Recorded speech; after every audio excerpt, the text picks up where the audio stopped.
apa? Kau tidak terima kalau ku bilang kekasihmu itu hina? Dia itu hina, Mas. Perempuan mana yang mau menyerahkan tubuhnya begitu saja tanpa ikatan apa-apa? Bekas orang lagi. Kalau aku, Mah, ogah. Kamu yang masih halal bagiku saja. Aku jijik karena pernah dipakai oleh dia. Jangankan kau tiduri, kau tatap saja wajahku. Aku mau muntah. Sorry, aku terlalu berterus terang. Ya, tapi begitu kenyataannya. Maaf. Ya, oke. Kau pikir kau begitu berharga buatku? Kau juga sampah menurutku. Kalau kau menolakku, aku juga masih bisa mendapatkan 1000 perempuan yang lebih darimu. Ancamnya semakin emosi. Silahkan. Silahkan. Sayang. Tapi jangan lupa, kartu ATM toko, kartu kredit, buku hitam dan STNK mobil semua sudah ada di tanganku.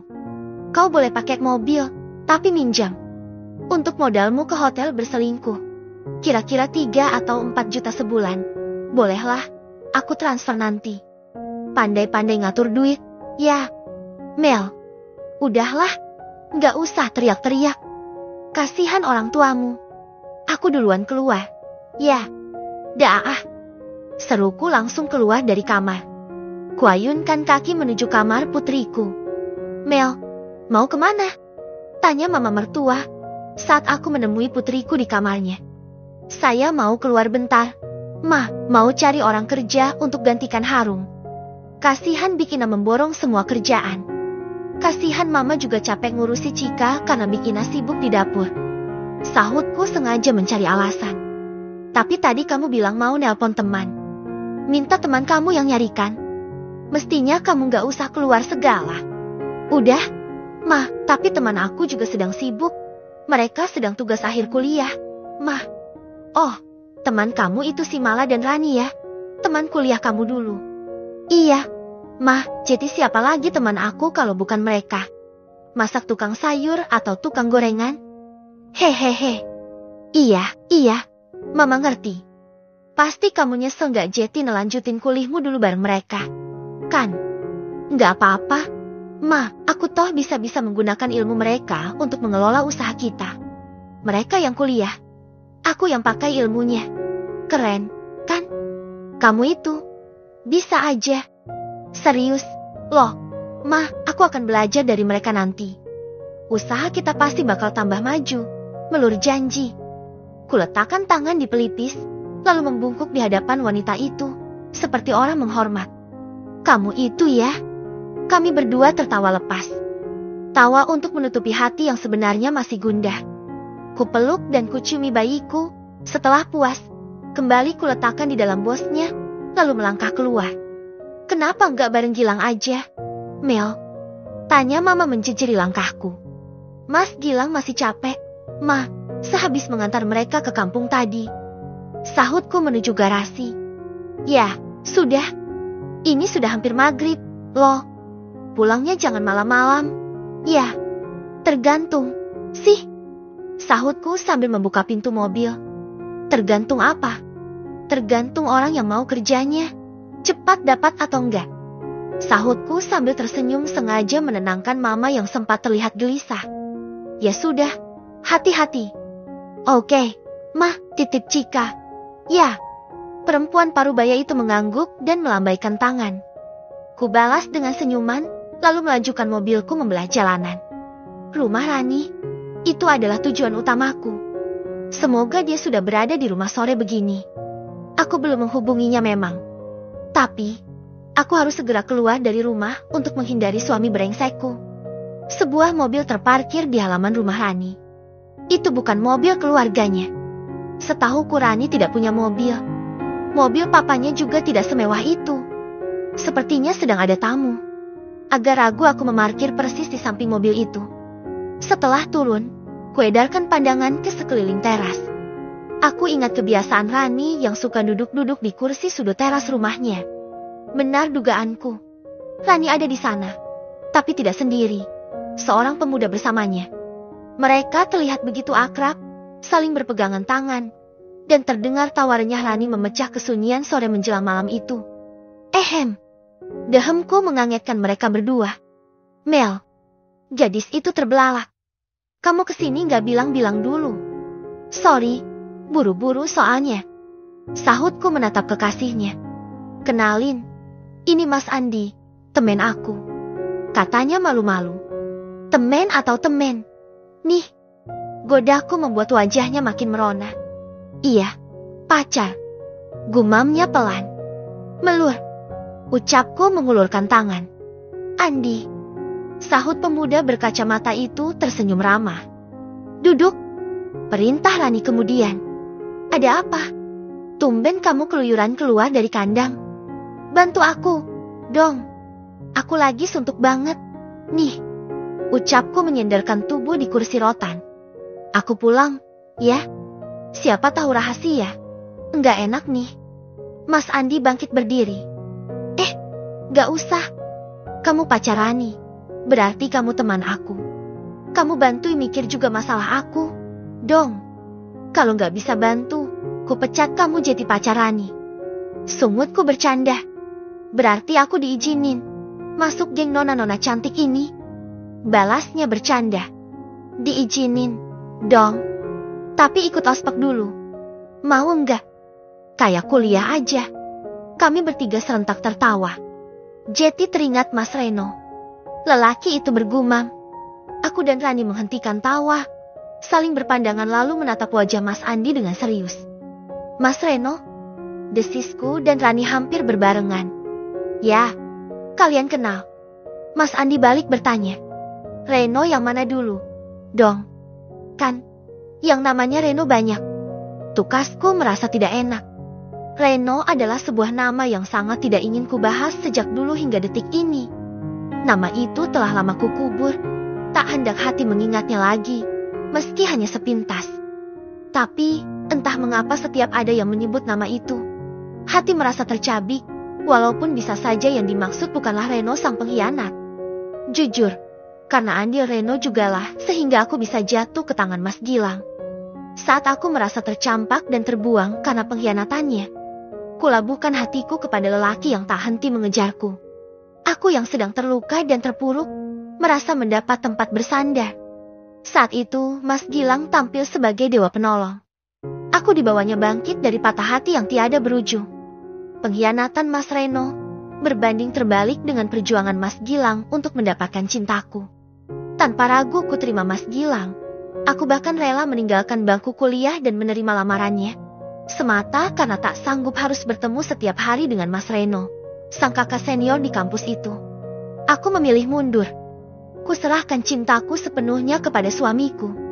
Meski pada akhirnya, aku dikhianati juga setelah setahun pernikahan. Hei, kok malah melamun? Rani mengibaskan tangan di depanku. Aku tersentak. Segera ku tegakkan posisi duduk untuk menghindari kegugupan. Mel, Mas Andi pernah cerita kalau dia punya saudara kandung, namanya Reno. Aku sih belum pernah bertemu. Tapi aku yakin itu bukan Mas Renomu. Tutur Rani Data. Oh, maksudnya apa? Ini, sebagai anggota baru di geng kita, aku boleh tahu? Dong, tuntut Mas Andi. Ini rahasia. Masa lalu yang tidak perlu diungkit. Yang jelas yang kalau judulnya cinta pertama kita pasti udah tahu, dong. Gak usah dijelasin. Tukas Rani. Oh, paham. Cinta pertama. Sip, aku ngerti. Masa lalu yang gak usah dibahas. Mas Andi tersenyum. Aku ikut tersenyum. Sahabat yang baik. Mereka tahu betul isi hatiku. Tapi, tunggu. Tiba-tiba Mas Andi menatapku lekat. Lama dia tak berkedip. Aku merasa risih. Kulirik Rani yang juga tak kalah penasaran. Mas, aku cemburu, loh. Kamu ngeliatin Melur kayak gitu. Rajuknya memajukan bibir ke depan. Rani, aku lagi serius. Aku sedang mengingat-ingat sesuatu. Bantah pemuda itu. Apaan sih? Sergahku semakin tidak nyaman. Maaf, Mel. Kamu pernah kurus gak sih? Rambut panjang, kira-kira sepunggung. Gitu? Tanyanya menyelidik. Tatapan matanya begitu serius. Ya, pernah lah. Nih, aku gendut sejak hamil. Jangan menghina. Ya, umpatku pura-pura marah. Ya. Nanti deh, aku pastikan lagi. Apa sih, Mas? Jangan bikin penasaran dong. Sungutku. Sepertinya aku pernah ngeliat foto seorang cewek yang mirip kamu di kamar Mas Reno. Tapi, jangan khawatir, itu pasti bukan kamu. Lah, secara cewek itu cantik banget, manis banget.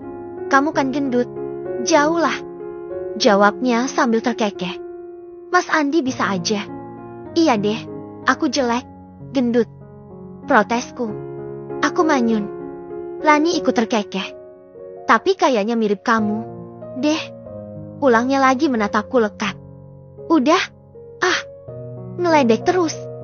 Sekarang kita serius dong. Bantuin kasus aku, stres ini. Tahu? Gerutuku memasang wajah semakin cemberut. Iya, coba kamu cerita. Mel, Mas Andi juga pasti mau bantu. Iya, kan, Mas? Tanya Rani memastikan kekasihnya. Oke, aku pasti bantu. Kalau memang dipercaya, aku siap. Sahutnya mantap. Masalah Mas Gilang. Desahku pelan. Cerita-cerita. Gimana perkembangannya?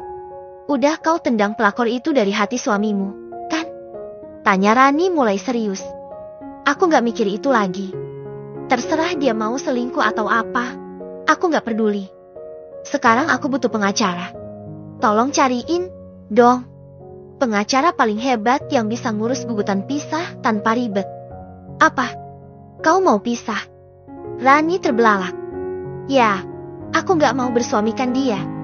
Jijik, tahu gak? Aku juga gak bisa tenang kalau tetap berstatus istrinya. Terbayang pengkhianatan dan penghinaan yang telah dia lakukan selama ini.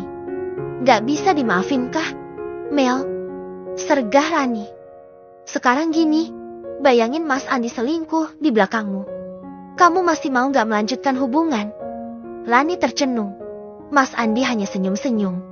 Enggak lah. Jangan coba-coba. Ya, Mas. Ancamnya menatap lembut kekasihnya. Enggak lah, aku setia. Kok? Tenang. Ya. Janjinya sambil mengusap kepala Rani. Oh, iya. Kalau kamu percaya, aku akan minta bantuan Papa. Lanjutnya menatapku serius. Papa? Maksudnya? Iya, Mel. Papanya Mas Andi pengacara hebat. Pengacara kelas atas. Terang Rani bersemangat. Oh, ya. Syukurlah kalau begitu. Ya, Tuhan. Kok bisa kebetulan gini? Ya. Terima kasih. Ya Allah. Ucapku mengangkat tangan menengadah, lalu kuusapkan ke wajah. Nanti aku yang bicara dengan Papa. Kamu siapkan berkas-berkasnya. Ya. Siap. Makasih banget. Loh. Sahutku semeringah. Satu lagi, dong, Ran. Sergahku kemudian. Apalagi? Sayang, keluarkan semua. Yang penting kamu lega dan plong. Jangan bawa mikir sendiri. Masalah apa lagi? Cecar Rani. Big Ina yang kau kirim kemarin kerepotan. Kalau ngurus anakku dan rumah sekalian. Aku butuh satu orang lagi. Oke, nanti aku cariin. Ya. Tapi gak bisa cepat. Karena persyaratan darimu banyak. Engak boleh berusia muda. Kan? Sebenarnya gak penting juga sekarang. Mau muda mau tua. Terserah. Tapi, daripada aku repot. Jangan yang muda. Deh. Oke, aku usahain. Ya. Makasih banyak. Ya. Sip. Pukul 8 tepat. Aku sudah sampai di rumah. Ngobrol bareng Rani dan Mas Andi ternyata menghabiskan waktu. Setelah memasukkan mobil ke garasi, aku melangkah menuju toko. Aku harus memeriksa laporan penjualan hari ini. Tadi aku sudah menelpon Siska agar menungguku. Aku memintanya menyiapkan laporan seluruh toko, baik yang di pusat maupun seluruh cabang. Siska adalah kasir sekaligus tenaga pembukuan. Toko sudah ditutup, tapi pintu besi itu masih terbuka sedikit. Syukurlah. Siska masih sabar menungguku. Pelan aku melangkah melewati pintu besi, lalu menuju meja kasir. Siska tidak sendiri. Siapa lelaki itu? Jangan-jangan dia membawa pacar ke tempat kerja. Atau pacarnya sengaja datang menjemput karena sudah malam. Aku jengah melihat mereka bermesraan. Tapi, kenapa aku seperti mengenal postur tubuh si pria? Penasaran, aku bergerak ke balik lemari kabinet tak jauh dari meja kasir. Aku sengaja mengintip dan menguping pembicaraan mereka. Astaga, itu Mas Gilang. Darahku seperti mendidih, meluap sampai ke ubun-ubun. Suami yang luar biasa. Bagaimana mungkin dia berbuat seperti itu kepada karyawan toko? Apakah mereka punya hubungan juga? Sejak kapan? Atau dia sengaja mendekati Siska karena gadis itu yang aku tunjuk pemegang keuangan di toko sejak aku mengambil alih? Untuk apa? Oke, aku harus selidiki ini. Aku berusaha menahan nafas saat tangan si brengsek bergerak liar di tubuh Siska. Perasaan mual semakin mengacaukan isi perut. Kutahan agar memperoleh informasi yang sangat aku butuhkan. Suasana begitu hening. Hanya desah nafas Siska yang terdengar kian jelas. Semoga gadis itu bisa menahan nafsu. Semoga dia tidak terpancing dan menyerahkan dirinya untuk disantap oleh suami durjanaku. Cukup, Pak. Jangan diteruskan. Samar ku dengar suara gadis itu. Kutajamkan pendengaran untuk mendengar pembicaraan mereka. Kenapa? Kamu gak suka? Tanya Mas Gilang menghentikan gerakan tangan dan bibirnya. Saya takut sama Mbak Melur. Bentar lagi dia datang. Jeti, kalau di luar boleh, dong. Maksud Bapak? Kita cari tempat yang lebih romantis mungkin. Maaf, Pak. Saya tidak bisa. Saya juga tidak mau. Serga perempuan itu mendorong pelan dada Mas Gilang yang hendak menyerang lagi. Kenapa? Tadi mau. Tolong jangan ulangi lagi, Pak. Saya takut. Takut apa? Saya masih, Maksud saya belum pernah begituan. Kalau Bapak ulangi lagi, saya takut kita hilap. Saya juga sudah punya pacar. Kami mau menikah sebentar lagi. Saya mohon, jangan pernah Bapak ulangi. Siska. Saya juga kamu sudah punya istri, kan? Tapi, kita baru mau menjalin hubungan. Siapa tahu kita cocok? Kalau kita cocok, kenapa nggak kita lanjutkan? Memangnya Bapak nggak cocok sama Mbak Melur? Hehehe, pertanyaan yang sangat bagus. Begini, aku sebenarnya type suami yang setia. Tapi kalau istri nggak bisa memuaskan suami, bagaimana coba? Laki-laki itu punya kebutuhan. Kebutuhan yang harus disalurkan. Memangnya Mbak Melur gak bisa memenuhi kebutuhan Bapak? Udah lama juga lahirannya. Udah bisa mestinya. Kan? Nah, itu. Sebenarnya dari dulu juga dia gak pernah bisa memuaskan aku. Apalagi semenjak hamil. Setelah melahirkan malah lebih parah. Dia seperti trauma gitu. Ya, sudahlah aku harus cari yang lain tentu saja. Makanya aku dekatin kamu. Siapa tahu kita cocok. Bagaimana denganmu? Kamu sama pacar kamu cocok enggak?